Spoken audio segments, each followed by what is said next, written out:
When a relationship breaks down, the first step in family practice is establishing the legal status of the union. This maps a critical fork in family law.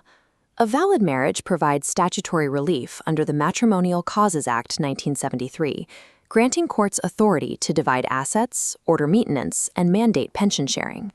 A void or non-marriage blocks these remedies, forcing reliance on strict civil laws. To secure a valid status, every marriage in England and Wales must comply with the formalities outlined in the Marriage Acts 1949 to 1994. Most civil and religious ceremonies follow a standardized set of civil preliminaries to satisfy these acts. However, there is a significant historical exception. The Church of England operates under its own distinct statutory framework for marriage formation. We will deconstruct this specific procedural pipeline, from the initial preliminaries through to the ceremony itself, to map what constitutes a valid Anglican marriage. Mastering these formalities is essential, as a failure to properly form the marriage dictates which financial remedies are available to a client. This timeline outlines the chronological framework used to audit an Anglican marriage's validity. The first stage examines the legal preliminaries required before a wedding can proceed. The standard baseline across England and Wales requires that couples give a formal notice of marriage. This standard civil notice is given at the District Registry Office, or DRO, where the parties reside. The Church of England possesses a statutory carve-out. An Anglican ceremony generally bypasses this DRO requirement. Instead of giving civil notice, the primary legal preliminary for a Church of England wedding is the publication of banns.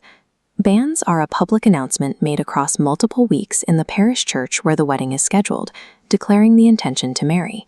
However, as this flowchart shows, a specific immigration exception disrupts this standard Anglican process. If parties are non-EEA nationals with limited immigration status, banns are legally insufficient. They must give civil notice at a DRO. These specific notices are referred to the Home Office's Marriage Referral and Assessment Unit, or MRAU, to prevent the abuse of UK immigration laws. If the MRAU decides to investigate the relationship, the standard 28-day notice period increases to 70 days. Preliminaries establish the legal right to marry. Failing to identify a client's immigration status could mean their Anglican preliminaries were void from the beginning. We now move the audit to the day of the wedding itself. An Anglican ceremony is a statutory procedure.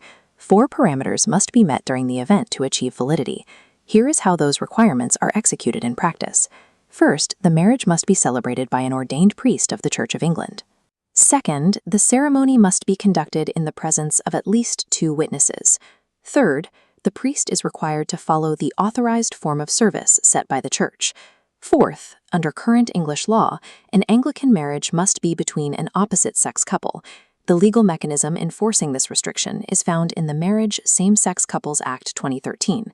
While the 2013 Act legalized same-sex marriage, it also included protections ensuring religious organizations could not be compelled to conduct them. The Church of England holds a unique position. Unlike other religious groups that can opt in to conducting same-sex marriages, the Church of England is legally prohibited from doing so.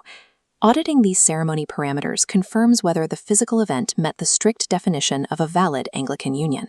The final phase of the audit analyzes what happens when the pipeline breaks down.